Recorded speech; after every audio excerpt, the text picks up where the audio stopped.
Pak, selamat pagi Pak. Boleh bangun Pak? Baik Pak, di sini saya perawat Morris. Di sini saya bertugas untuk melakukan pengajian kepada Bapak. Sebelumnya Pak, apakah Bapak benar dengan Bapak Diki? Oke Pak, baik Pak. Di sini saya akan melakukan pengajian ya Pak. Bagaimana dengan perasaan Bapak hari ini? Saya merasa baik. Oh iya begitu ya Pak. Bagaimana kalau kita bercakap-cakap tentang suara yang selama ini Bapak dengar? Apakah Bapak mendengar suara-suara yang tidak sesuai dengan pendengaran Bapak? Ya, saya selalu mendengar suara-suara tapi tidak tampak wujudnya. Baik Pak, di sini saya akan melakukan 4 pengajian kepada Bapak. Yang pertama itu untuk menghardik suara-suara yang Bapak dengar. Yang kedua itu untuk melakukan percakap-cakapan dengan orang lain. Yang ketiga itu untuk menjadwalkan kegiatan yang apa yang dilakukan Bapak. Yang keempat itu untuk melakukan rutin obat. Baik Pak, yang pertama itu kita melakukan dengan cara menghardik suara-suara Bapak ya. Nah, di suara-suara ini saya akan mengucapkan sebuah kata-kata kepada Bapak. Nanti Bapak kalau Bapak mendengarkan suara-suara yang tidak Bapak dengar, yang tidak sesuai dengan pikiran Bapak, Bapak bisa melakukannya Pak. Jadi Pak, nanti yang saya bilang nanti begini Pak. Kalau Bapak mendengar suara-suara yang tidak sesuai dengan yang Bapak dengar, Bapak bilang begini, pergi, pergi. Gitu Pak, saya tidak mau dengar, kamu suara palsu.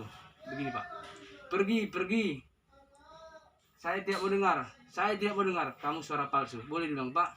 Pergi, pergi, pergi. Saya tidak mau dengar. Kamu suara palsu.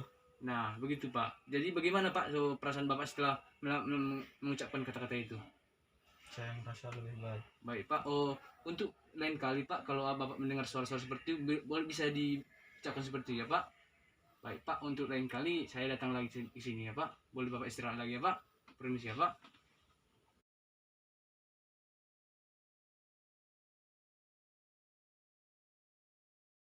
Pagi Bapak, bagaimana perasaan Bapak hari ini? Apakah suara-suaranya masih muncul? Apakah sudah dipakai cara yang kita latih kemarin? Sudah, suara-suaranya sudah mulai berkurang. Berkurang kan suara-suaranya? Baguslah. Sesuai janji kita ya kemarin, yang saya akan melatih cara kedua, yaitu mengontrol halusinasi dengan cara bercakap-cakap dengan orang lain. Ini kita lakukan sekitar 10 atau 20 menit nanti ya Pak. Apakah Bapak bersedia? Baik Pak, cara kedua itu untuk mencegah atau mengontrol halusinasi yang lain adalah dengan bercakap-cakap dengan orang lain. Jadi kalau Bapak mau mendengar suara-suara secara langsung, cari teman untuk diajak ngobrol Pak. Minta teman untuk ngobrol dengan Bapak. Contohnya begini Pak, tolong saya mulai mendengar suara-suara, ayo ngobrol dengan saya. Atau kalau ada orang di rumah, misalnya istri atau anak, bisa Bapak bilang begini Pak, Bu, ayo ngobrol dengan Bapak sesuai dengan saya sedang dengar suara-suara lain. Begitu Bapak. Coba Bapak lakukan sekarang Pak. Tolong, saya mulai mendengar suara-suara. Ayo ngobrol dengan saya. Oke Pak, ya begitu, bagus. Nah, bagaimana perasaan Bapak setelah lakukan kata-kata tersebut? Apakah sudah mulai merasa hilang suara-suaranya? Baik Bapak, bagus. Kedua cara itu dapat Bapak lakukan ketika Bapak sendiri di rumah ya Pak. Bagaimana kalau kita latihan nantinya cara ketiga nanti siang ya Pak? Baik Pak, saya permisi ya Pak.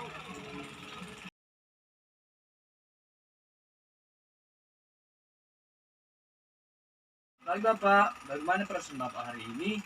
Apakah suara-suaranya masih muncul? Apakah sudah dipakai dua cara yang kita latih semalam?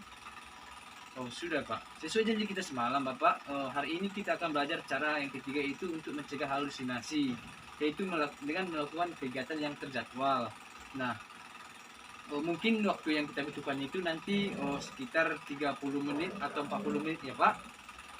Baik Pak, apa saja yang Bapak biasa lakukan di pagi hari, apa kegiatannya, terus jam berapa, begitu Pak? Menyapu halaman, mencabut rumput, dan menyapu rumah. Banyak juga ya Pak. Baik Pak, untuk itu mari kita latih satu kegiatan hari ini, yaitu untuk menyapu rumah ya Pak. Oke. Wah, bagus sekali Bapak bisa melakukan seperti itu. Kegiatan ini dapat Bapak lakukan untuk mencegah suara tersebut muncul lagi ya Pak. Bagaimana perasaan Bapak setelah melakukan kegiatan tersebut? Apakah bisa mencegah suara-suara yang muncul tersebut? Saya menjadi lebih tenang. Bagus sekali Bapak. Nah, coba Bapak sebutkan ketiga cara yang kita lakukan untuk mencegah suara-suara yang timbul kemarin. Yang pertama ada menghardik, yang kedua dengan bercakap-cakap, dan yang ketiga melakukan kegiatan. Wah, bagus sekali Bapak. Mari kita masukkan dalam jadwal kegiatan harian Bapak. Coba lakukan sesuai jadwal ya Pak. Baik Bapak, untuk yang berikutnya saya akan datang besok pagi ya Pak. Sampai jumpa Bapak.